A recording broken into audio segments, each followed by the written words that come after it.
నీ జీవితంలో ఏ కొదువ, ఏ కొరత, ఏ అవసరత, ఏ ఛాలెంజ్ ఉన్నదో ఆయనకు ముందే తెలుసు. కేవలం తెలియటం మాత్రమే కాకుండా is already planning a solution for it.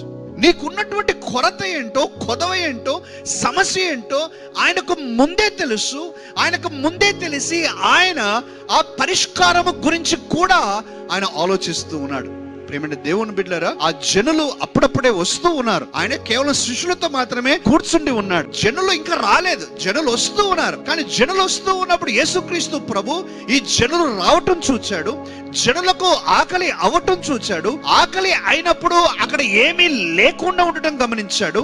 అక్కడ ఏది లేకుండా ఉండట సమయంలో ఒక చిన్న పిల్లవాడి దగ్గర 5 రొట్టెలు 2 చేపలు ఉండటం కూడా చూచాడు. ఆ పిల్లవాడు తనకు ఇస్తున్నట్లు గమనించాడు.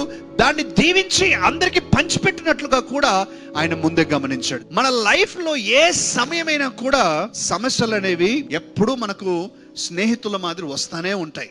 ఒక సమస్య ఈరోజు అయిపోతుంది అని అంటే ఇంకో సమస్య రేపు వెయిట్ చేస్తుంది. మనం కొన్నిసార్లు ఏమనుకుంటామంటే నా జీవితంలో నేను ఎదుర్కోగలిగిన లేక ఎదుర్కొంటూ ఉన్న అతిపెద్ద సమస్య ఇదే అని కొన్ని సమస్యల గురించి మనం అనుకుంటాం.